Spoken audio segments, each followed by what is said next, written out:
Hello and welcome to my next class. Today I've come up with a very important topic, that of Shakespeare, William Shakespeare, and his poetry. Now we all know about Shakespeare a lot. Who doesn't know that who was William Shakespeare? Since our smaller classes we know about Shakespeare, his poetries, especially his dramas, his plays. He has written different types of plays, and so we will discuss to how he writes, what element is present in his writing. All right, so first of all, what we are going to see is his poetry, and later on we will come up with the drama. So here we begin, but before that, please don't forget to subscribe my channel and like my video. Now, the very introduction of William Shakespeare says that he was born on 23rd April 1564 at Stratford-on-Avon. Please remember his birth date, as sometimes in net examination they ask to which place he was born. So please don't forget Stratford-on-Avon. And his works were divided into different forms like comedy, history, sober plays, tragedies. If you see his works, they were divided into different eras.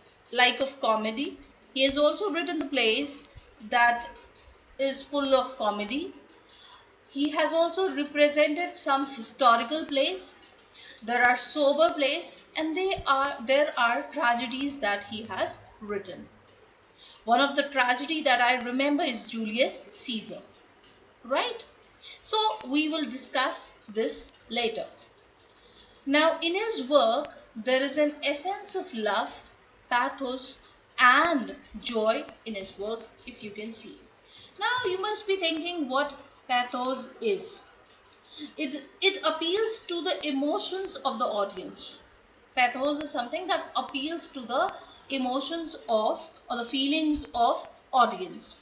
Alright, that already reside in them. So his work contains three things mostly, that is love, pathos and joy.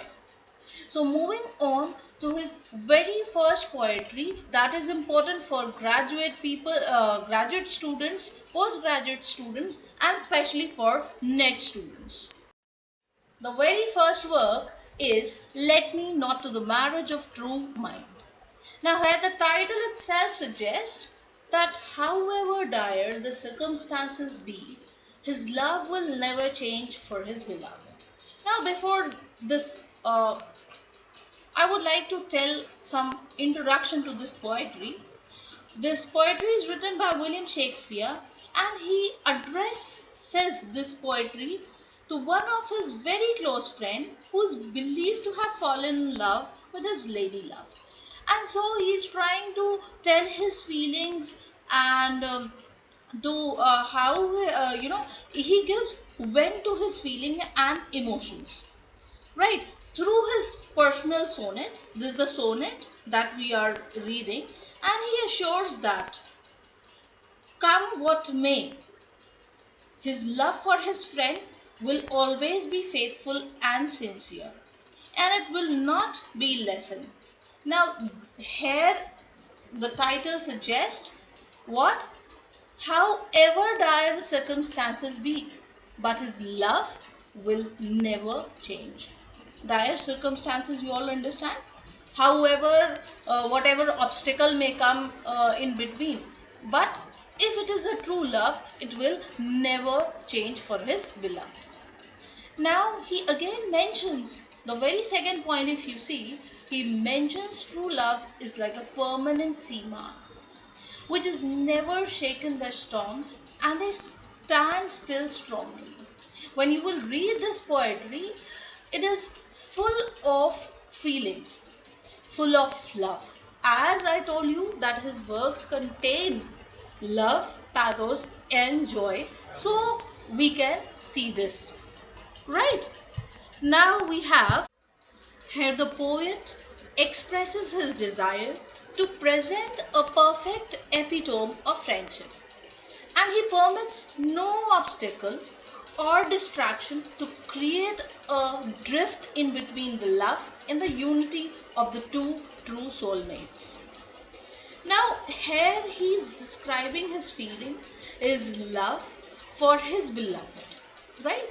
And as I told you, that this is addressed to his very close friend, right? Now, he also says that love that changes when he find other person changed, then that is not a true love, right? So Shakespeare insists here that his love is unbiased and he trusts his friend, and that trust will never go, right? So here he mentions and he compares, he says that true love is like a permanent sea mark and it is not shaken by any sea storm, and they stand still strongly and their love remains the same.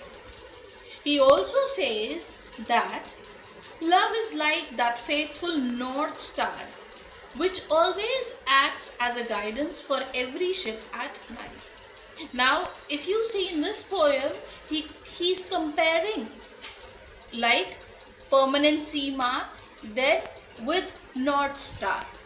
Right? So he compares his love with that North Star which always acts as a guidance for every ship at night. Further, he says that love is always relevant and it is just not a short term thrill, because if it was a mere entertainer or a short term thrill, then it would have faded with the passage of time. As he compares, youth and physical beauty are short lived and ephemeral. If you see the poem, there is a line mentioned, rosy lips and cheeks. So here he tries to tell you that youth and physical beauty, they are short lived, they are for some time, and this will fade someday, right? It lasts, but the true love lasts forever. He says it lasts till the edge of doom and is eternal and immortal, and that this true love never changes with the passage of time. And in the last of the poem, he takes a unexpected turn and he says, in fact he challenges the word by saying that if he has made a mistake and if his view of true love is proved wrong, then his writing should all be considered worthless and he would never claim to have written poetry. So was his true love, so was his feelings, and so was his thought. So this is a beautiful poem, and with a beautiful picture of his thoughts that he expressed through this poetry, led me not to the marriage of true minds, right? So true love exists, that we all know. Moving on with the next poem, that is Since Brass Nor Stone. Now here Shakespeare gives a different view altogether. First he told us about the true love, and now he wanted to tell about the time, that nothing in the world is permanent. Through this poetry, he said this is one of the very well-known sonnet of Shakespeare, and here he says he laments the fact that nothing escapes the cruel hands of time. Time destroys all, great or small. With the passage of time, all things change or are destroyed. So, as in my third point, I've written nothing in the world is permanent. That means nothing will last. Everything is transitory by nature.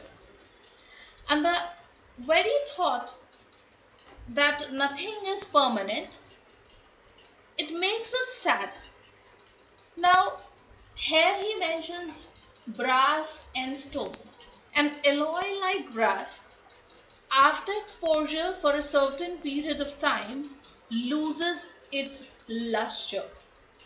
When it gets an exposure, it loses its luster. Stone, however strong it might seem to be, breaks into fragment. Stone also it gets into fragments. It breaks. So is earth. The earth will also perish at some point of time. And the acre of limitless sea will also get dried up. That means everything will come to an end, right? He explains these lines beautifully through each and every example, like of brass, stone, earth.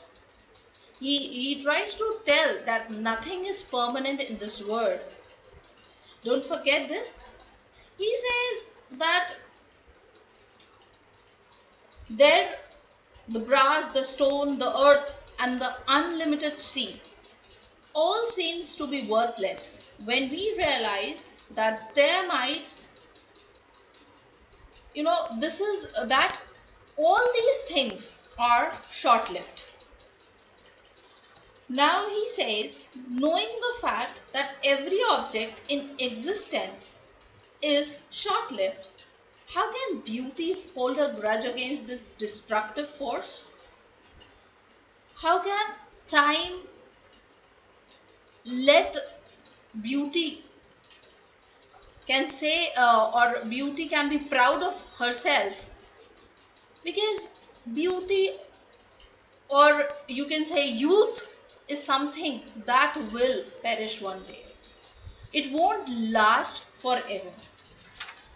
So here William Shakespeare tries to tell the importance of time and tells that nothing in the life is permanent.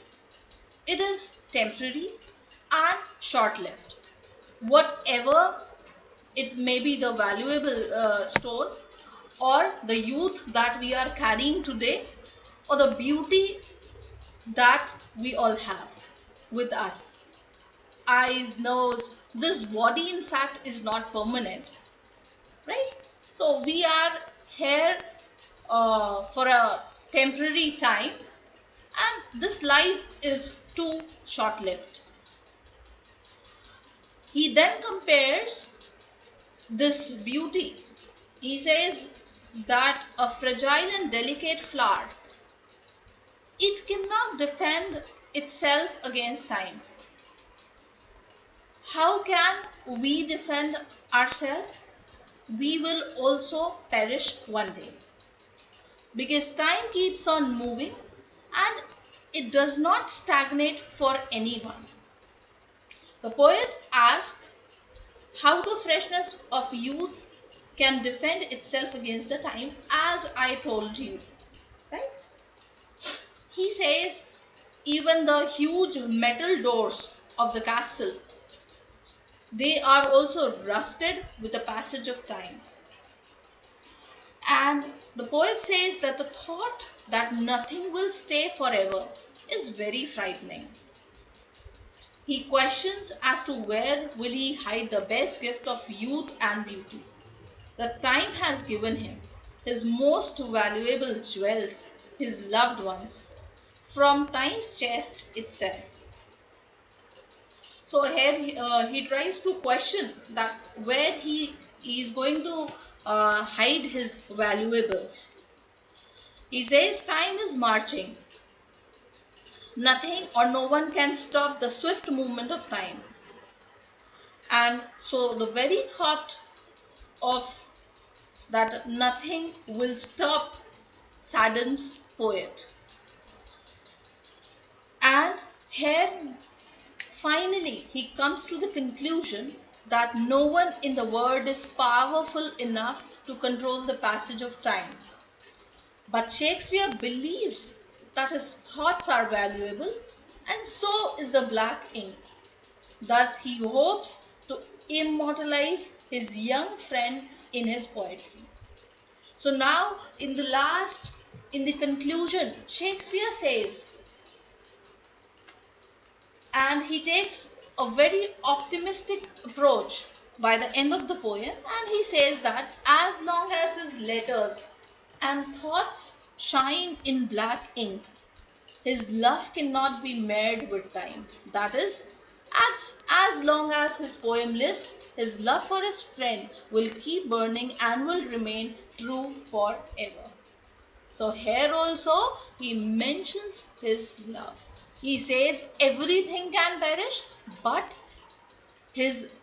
whatever he's writing with his black ink will not go, and his thoughts will shine forever till all these things remain. Now, one note I've given in the last of the poetry, that there were his early poems. Please note them, as you if their name are enough and you need not go for the explanation. That is Venus and Adonis and Rape of Lucrece. And these two poems are dedicated to his young friend. So we'll not go in detail about these poems, but still if you want to know, then Venus and Adonis, Adonis at first sight falls in love with Venus, and Venus was a hunter and he did not pay attention, though while hunting the wild boar later he dies, and Adonis, she was filled with sadness and she goes back, because Adonis, she's a goddess of love. When we talk about Rape of Lucrece, it is a narrative poem that focuses on the rape and the tragic death of the title character, on the revenge that follows. So we'll not go for the detailed studies of these two poems, but let me note to the marriage of true mind, since brass nor stone, they're really important, and you should know their name also, Venus and Adonis and Rape of Lucrece. So here we end with the poetry of Shakespeare. In my next class, I will come up with something new, that is drama, and that is really very important. So keep following my classes and don't forget to subscribe my channel. Thank you.